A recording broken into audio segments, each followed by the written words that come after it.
Ethos of Silence. A veteran podcast aims to amplify the voices of veterans, creating a safe space for authentic conversations about their experiences, challenges, and triumphs. We seek to break the stigma surrounding mental health and foster community support, resilience, and understanding.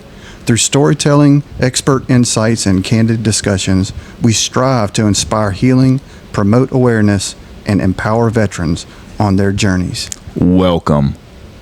Yeah, man, we'll do the 12 steps. Later. That's something that's going to take a little length to jump into and kind of digest and try and figure out what to make it look like, and then we'll just kind of do that and work through it with some help. Right? Okay.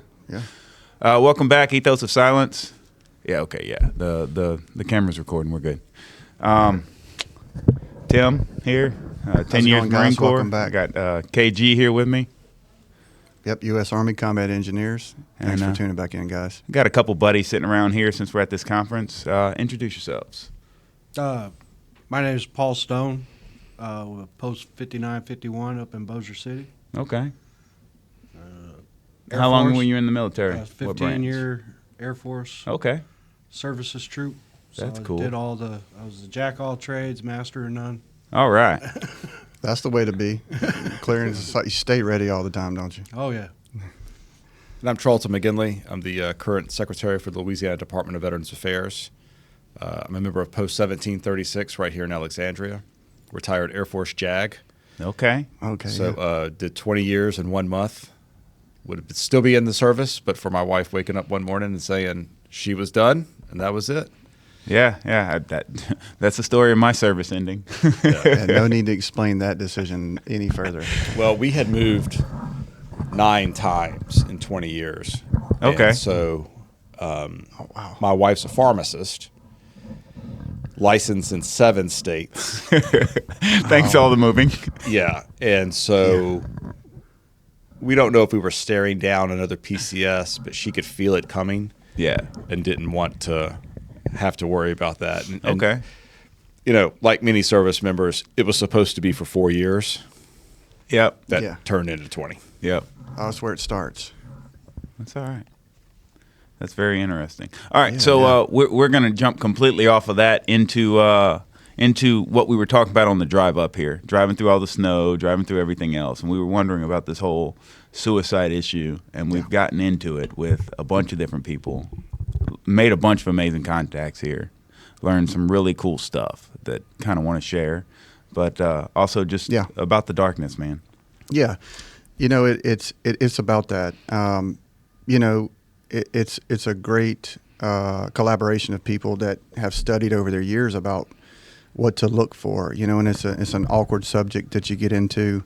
And for me and for those of us, you see the signs from a person, you know, and you hear the things that they say and the telltale ways of the things that are going on in their life, and you want to know how you're supposed to react to that, or how you're supposed to, as a person that cares for them, to bring them back to a place where they know that they can keep on coming back, and keep on pushing through to make it to another level, because there's another door that needs to be opened, and that door to that person is not open. It doesn't seem opened. You know, a sort of numbness is there. So what do we do? You know, we're kind of tired of losing brothers and sisters.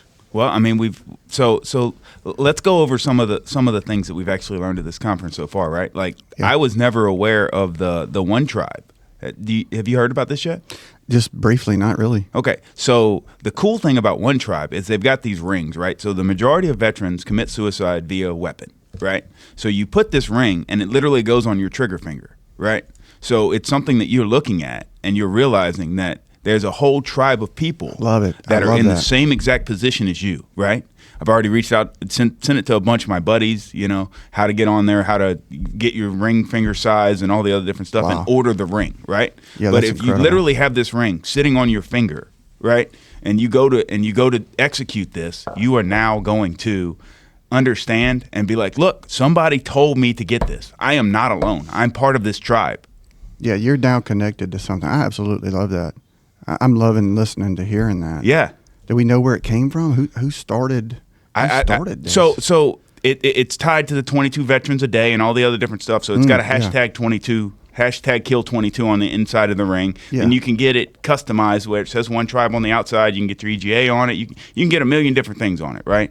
So, and I mean, it takes like 2 weeks for them to custom make it. They laser engrave it. They send it to you. It'll be in tungsten. It'll be whatever. But that is the one thing that I think would make a difference is understanding that, like we know people who are struggling. And like I want to get that for some of the people that, because we've also sat through the training here, right? The what is it? The question, QPR, right? QPR. The question them. Yeah. So talk to them, persuade them, and get them the help, right? Resources, direct them to the resources. So the QPR training, right? Very basic training. I don't mind doing basic training. We need to start doing some type of advanced training. We need to, get out there and get the people who want to do the training. And I mean, that would be great. And once again, everything with all these organizations, there's so many resources. You just have to be the man to pick it up and do it, right? You got to be. This is incredible. We went and bought this podcast gear, and we're trying to get this message out, and nobody will hear it. It's okay. We'll put it on YouTube. We'll put it everywhere else. We'll get some people to help grow the content. Yeah, we want the community. We want the voice to go out. Not our voice, but it's an organic. It's its own beginning of building where a question can be asked about One Tribe. Yeah. Or somebody, who is this person and where are they? And the question starts, and then it all leads back to someone who's listening on the other side to get behind that. And it's definitely something like the One Tribe is going to be a link that I put on the bottom of every last single one of our podcasts now, right? Good. It's going to be in that information. It's going to be in information on all the Podbean that then sends it out everywhere else. It's going to be that information at the bottom of the YouTube. The same with the QPR training, right? The awesome things that they do, the link to that website is going to be on there. Like, I'm not trying to hide resources. I'm trying to make sure everybody has access to them. Will you do the cutting and stuff? Because I can wrap some dead cord around it and just blow it up. There we go. That's all I do. Well, what about it, Mr. Charles? What do you think about that? I mean, that's really an incredible endeavor that's coming from the heart about setting up a really big problem we have in this country that's not being talked about a lot with our veterans and suicide. This ring, One Tribe and a trigger finger. What do you think? That's there's lots of organizations that talk about the use and misuse of guns and weapons and the access that veterans have, because like you said, that's what excuse me, is more than likely going to be the weapon of choice. Yeah, I think it's 68% the last time I saw the actual number. Do you have data by sex? Is that for males or females? I do not have it broken down that way. Might be a little different. Yeah. Females is usually by pills. Yeah. Right. And so anything that can serve as an opportunity to call, that split second, right? Yeah. Yeah. To give just that one opportunity to question for that veteran to say, am I doing the right thing? Yeah. This is what I really want to do. And so, but there's so many other mechanisms, so many other agencies, so many nonprofits who are involved in this. That's just one, right? Yeah, that's just one. At the Louisiana Department of Veterans Affairs, we actually have a partnership with an app called Objective Zero, which immediately, real time, links up a veteran who is struggling with a counselor. Oh, that's awesome. Yeah, that's great. Right there on an app. And it's confidential, and it's someone to just talk to. Yeah. To be able to have, someone who's going to listen. Yeah. That's awesome. And then there's so many great organizations. So with the app and the talking to somebody who can listen, have we ever thought to give that training to veterans to where you've got another combat veteran on the other side of that app that's actually the person that you're talking to is like, look, I've been there. Because we have a bunch of people who are passionate about this stuff, and it hits home because. Right. But the Objective Zero app, they are trained. Awesome. So it's not just some random person trying to answer a question. The person on the other end, that's good to know, knows they know how to handle the situation. Yeah. Good, great. Like, this is the first time I've ever heard of the Objective Zero app. Objective Zero is, if you download it, it's amazing. It's an amazing resource. We're going to be looking into this for sure. And then Face the Fight, okay, which is part of Elizabeth Dole Foundation, This is one of their primary endeavors to essentially do what they can to combat. The thing when you're talking about combating veteran suicide and veteran mental health issues is oftentimes it's a funding issue. A lot. And because there's like 45,000 or so 501c3s in the veteran space. Okay. That's a lot. Yeah.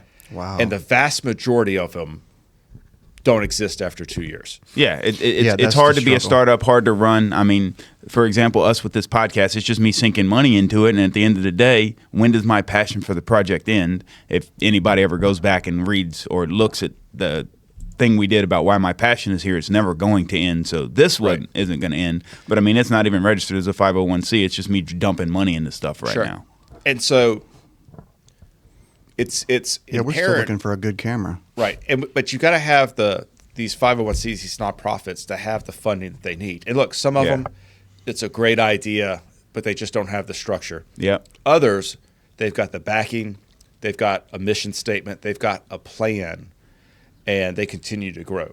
Okay. And so, like Objective Zero, you need to make sure you have backers, Yeah.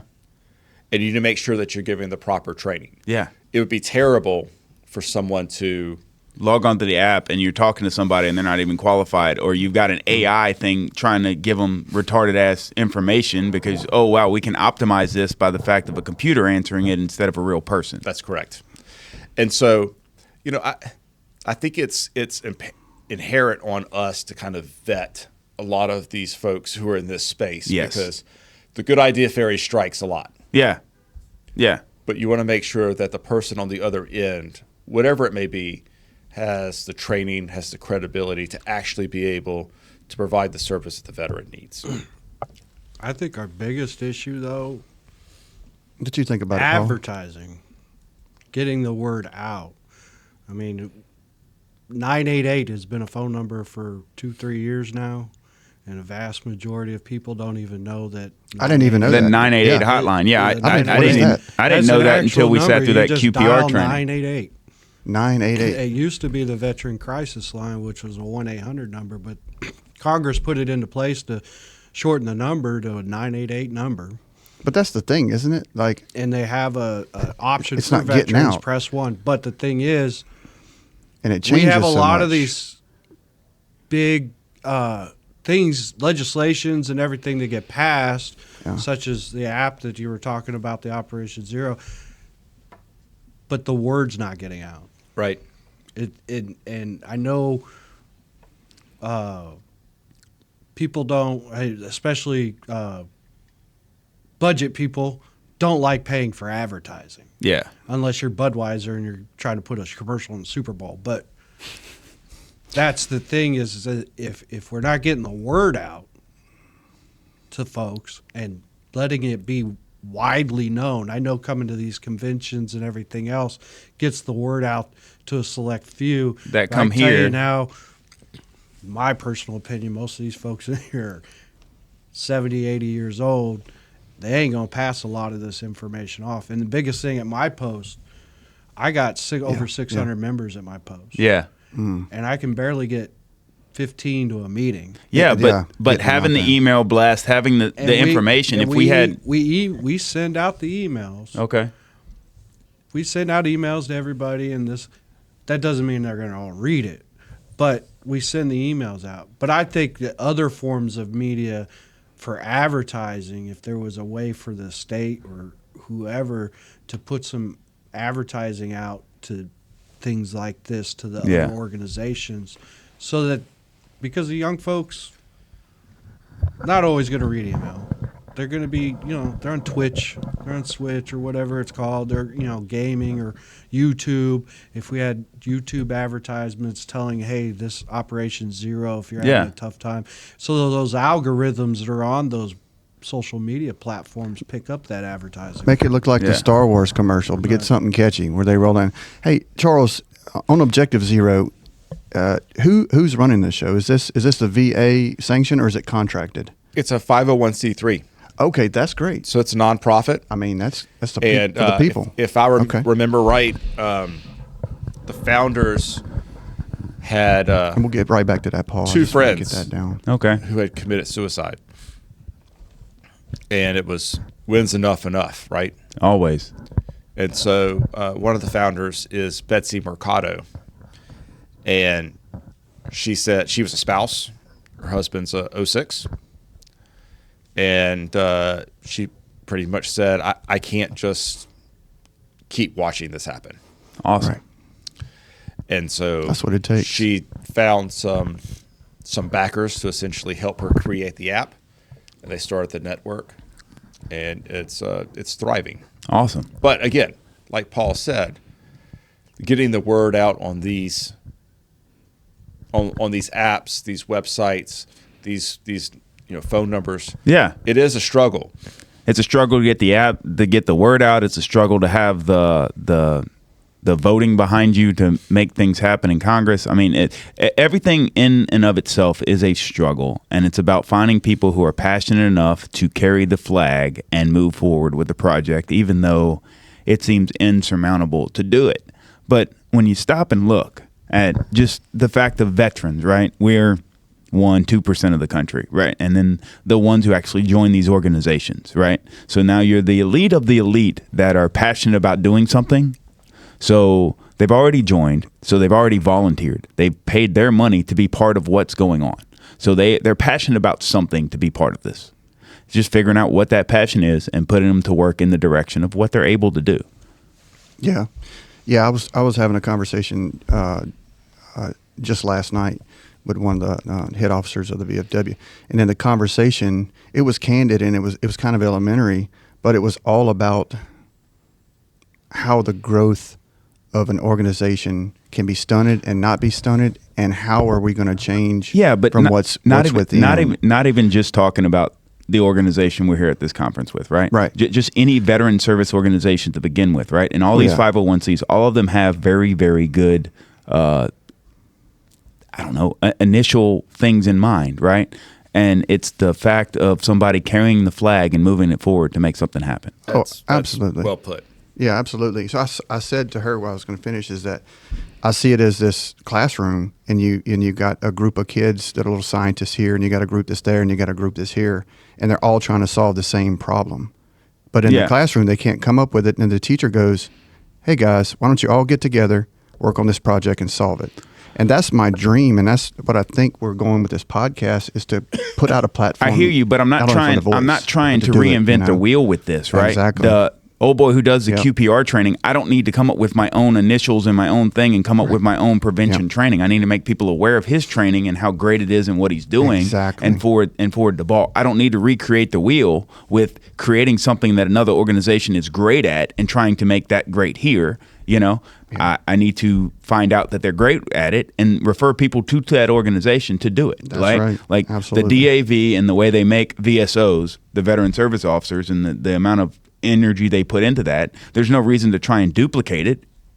Take advantage of what they do good. Don't recreate the wheel, because recreating the wheel is going to take momentum and energy from me that I can put towards something that needs to happen, right? Yeah. The main thing that needs to happen is just the education that these things exist, right? So to do that, if we are able to tour around and talk with people and let them know the grassroots efforts, in the communities that all these posts are actually doing, That's right? what And they all the need to see. nonprofit that we're with, the more people we can get to know about the podcast, the more we can push out all the information. We can get all the good local things they're doing and help them grow them as well, right? Because it's one team, one fight. We're all in it together, right? We're all here to continue to serve, and we're all passionate about it. Absolutely. Let's bring it all together. I hear you. Anybody got some final words? The biggest thing on that is a lot of these organizations, they're great. They're saturating the market too much. Yes. And when you saturate the market in that way, it diminishes the product in which you're trying to sell. Kind of. The cream always finds a way to rise to the top, and that's why they only last for about 2 years. Yeah, because the bigger organizations like Wounded Warrior Project, Grunt Style, and all of them, they got the money and the backing to do all that. Granted, a lot of it was through the sales of their the T-shirts and whatnot. But the smaller organizations, what I see is happening is there's so many of them saturating. It's almost like the VCR. I can go to the dollar store and go buy a VCR now. But back in the day, it was, when I was a kid, they were $300. It's a big thing. You could hardly Yeah. find one anywhere. Yeah. But because the markets get saturated so much, it becomes an obsolete piece. I belong to one of the groups on Facebook. It's called Dysfunctional Veterans Group. Somebody made a comment on there the other day, and I thought it was awesome. He said, "We need enough of doing the damn push-ups. Yeah. Pick up the phone and call your buddy." That's it right there. Being available, right? To take the phone call, to sitting on the line for an hour to get that person at least the message, right? And then somebody else, you're the next person that waters it and says, yeah, well, he was right. You need to be doing this. Yeah. And then you let God Treat just it kind like of take the rest recall of it. roster we had in the military. That's right. And call your buddy. Call the next guy on your recall roster. The buddy check system is still a very valuable way to do things on a level where we can start with. But I mean, yeah, it involves these organizations and still pushing them out to the front rows, because there are those that are so destined to places that the individual can't be really pulled back from that. And that's what we're struggling with here, right, Tim? That's it. Charles, Hit the nail on the head. buddy system check. It's valuable. It is valuable. It takes time, right? You have to have a little bit of dedication to do it. Yeah. You got to be prepared to be on the phone for a while. Absolutely, yeah. But, Yeah. I think the American Legion came out with a report not too long ago that talked about the epidemic of loneliness. Yeah, I can believe that And one. Yeah. when you have the buddy check, you become just maybe a tad less lonely oftentimes. Someone that calls and cares and just say, hey, are you okay? Oftentimes that one little phone call, that one email, that one text, it could be something as simple as a text. You're right. Well, Someone is thinking about you. Part of that you're QPR right. training, right? Huge. Is That's big. another step of that is making sure that you set an appointment to everybody hang out on the Zoom, everybody do this, because if there's something they're looking forward to, they're looking forward to it. So they're going to be here till then, right? So if I can make sure that, monthly we all hang out and do a Zoom and we all get drunk and hang out and we're all just hanging out on Google Meets for a little while, that hour is something they're looking forward to, and it's something that is, the same with us going to any of our veteran service organizations and doing the meetings and doing all the other different stuff. The QPR does the Zoom? Or are you just No. that? The QPR is question, right? That's a great idea, the Zoom. I'm just saying. No. It's great. The QPR does the question, and then he was going into some other different things. We didn't sit through the whole class, but the other thing was the. That's good stuff. Yeah, I didn't mean to cut you up, but the Zoom's a good idea. I just was backing that with you. That's great. Well, no, I mean that's what I do with all my Everybody's got a buddies from the phone. Air Wing. We sit around and we drink for about an hour once a month. I sit around and I get drunk with them as if we're deployed again, telling deployment stories and hanging out. Okay, well, I can't do that. I haven't made that into a segment yet or anything like That's that. when you didn't invite me, 'cause I don't drink. That's Okay, one of I my get it. coping I get it. mechanisms. Yeah, you can be my bartender. that's- It'll be okay. That's I'll kind of be like what me and my accountability buddies do. partner. We do what we call Fellowship Wednesday Watch these guys. There we go. every week. And we Sometimes go to it's the like club on babysitting base. Charles. We'll go to the club. We'll go to it used to be the enlisted club, but we go to the club on base at Barksdale, and we just sit around once a week, have a few drinks. We've known each other for 20 plus years. Yeah. We've went to Iraq together. We went to war together and everything else. But we have just a small thing, and we invite all of our other buddies. A lot of them don't show up, But they're looking forward to that Wednesday. right. They're And looking that's our forward thing to it, is yeah. every week we go there every Wednesday, and one of my buddies actually has a big podcast up in Shreveport, or he used to. I don't know what he's doing with it. It's called Takeover TV. Okay. Check His that name's out. Jeff Take over Pelham. TV.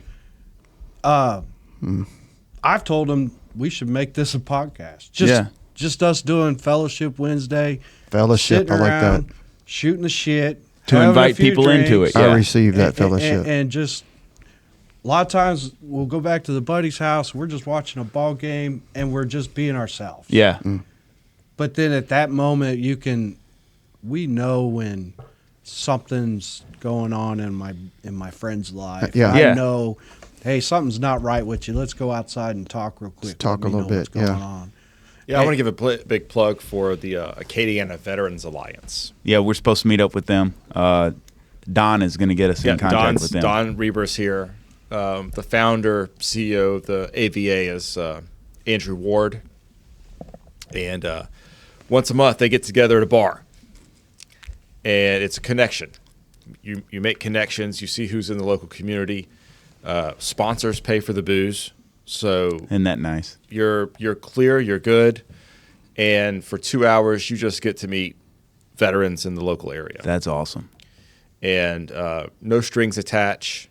It's just, Andrew will tell you, I just want all y'all to be here. That's it. That's what's up. And if we could have an AVA in every major metropolitan area, I think it would go very well in the veteran community. Yeah. Again, you talked about having something to look forward to. I live over in the North Shore. I actually drive to Lafayette for AVA. Awesome. Every other month or so. Now we're definitely gonna have to check it out. I'll definitely pick up Kevin one time, and we'll ride out there and check out the AVA and see what they got going on. See if we can find some passionate people who want to help us move this project forward. Absolutely. I'll make a quick point here, and I'm going to be the devil's advocate here. So, guys, if you're listening out there, I'm a recovering alcoholic, so you don't have to be challenged with anything like that. I've made it through myself, and there are plenty of organizations out there that don't participate in that, and so that there is help for you. And I'm obviously a living testimony of how it works, but it's something that we want to perpetuate. And going back to this episode and this podcast is I want to put a little point out for us. We want to be the place that you can come every day, every week and listen to and hear our struggles and hear our stories and know from each of those stories that it may be something that is affecting you. But you're not alone. You can respond to us. You're not alone. You're not alone out there. Reach there. out to us. We have resources here. Obviously, Charles here has told you how much the VA cares about the veterans. And how many organizations, like Paul was saying, that are really reaching out in order to place these things in front of you. So don't give up the fight. There's always another door that's going to be open.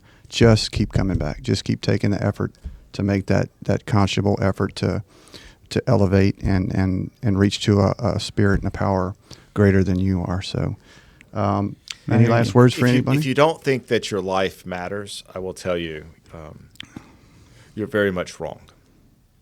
Anybody who's ever had to deal with suicide will tell you the ripple effects that it has just on every other life that you've touched. Yeah. And there's always hope. There's always and there's hope. always resources. And we've all had dark days. Yeah. But there's always some light. You just got to find it and get through it. I receive that. I believe it. Absolutely. Thanks for sitting down with us. This has been awesome. Thank you for taking the time out of your day to come join with us, and that's a great message you have. Thank you, Charles. Thank you, Paul. Thanks you for coming with us today. If you need more information, and thank you for joining in. And everyone, we'll see you back on the next podcast. Yep. Iron sharpens iron. VFW Post 4224.org. That's Victor Foxtrot Whiskey. Post 4224.org. All of our contact information is in the description of the video. Please email us if you have any questions. We now have a moment of silent prayer for those still in the battle, for our departed comrades, for those missing in action, and for those held as prisoners of war.